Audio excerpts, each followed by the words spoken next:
Welcome to this session on parenting, childcare, and child abuse.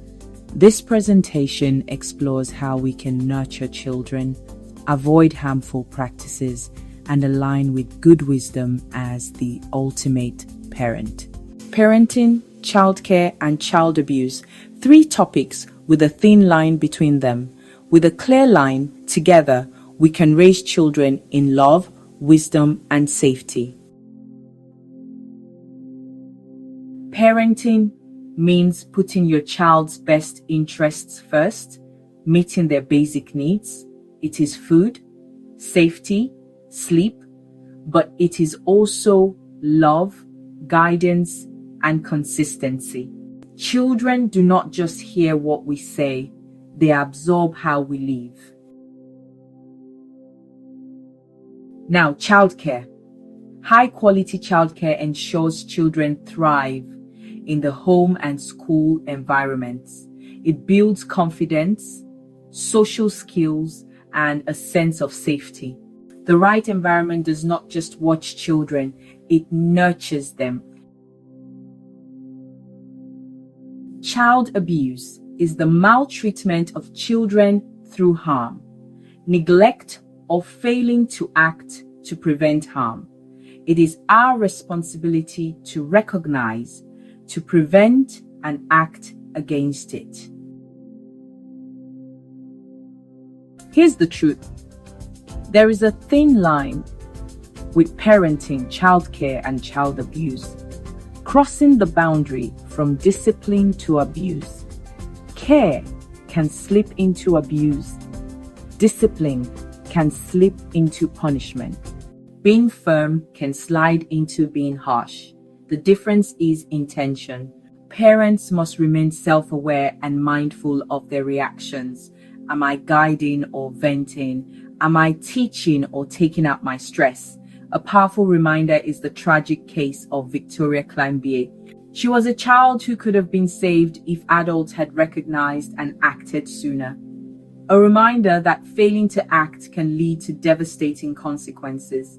Awareness and intervention are not optional. They are life-saving. With self-awareness and emotional intelligence, parents are aware of their emotions. It helps get better actions, reactions, and engagement with your child. When parents feel triggered, pause and ask, why am I reacting this way? Excuses such as favoritism, finances, hunger, lack of sleep, PMS, conflict with a partner or family, or an extreme belief that has never been questioned can be contributing factors.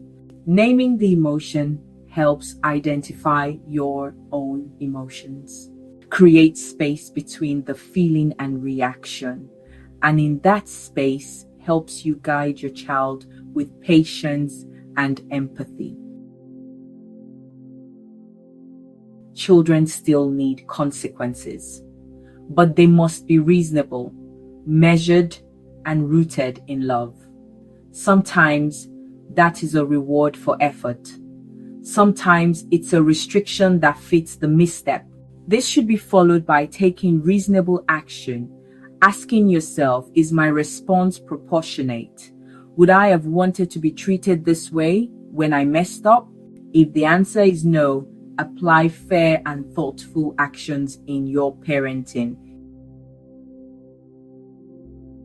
To define child abuse, clearly, the UK categories are physical abuse, emotional abuse, sexual abuse, and neglect. Knowing the categories helps us protect children. If you're unsure, the UK government guide, What to Do If You're Worried a Child is Being Abused, is a starting point. And the NSPCC resources, Keeping Children Safe and Reporting Guidance, are excellent starting points. For many of us, discipline is also spiritual. Godly discipline, at its heart, is guidance, not violence. The way we believe God speaks patiently, lovingly, with wisdom, we must guide children in the same manner. Real communication is talking with, not talking at, in comparison to how God talks to us and us to Him in prayers. Final thought. The children in our care do not belong to our ego or stress. They are entrusted to us to raise in love, not fear. Parents are custodians. Parents are to prepare them for purpose, service, and joy. If you are struggling, reach out. Ask for help.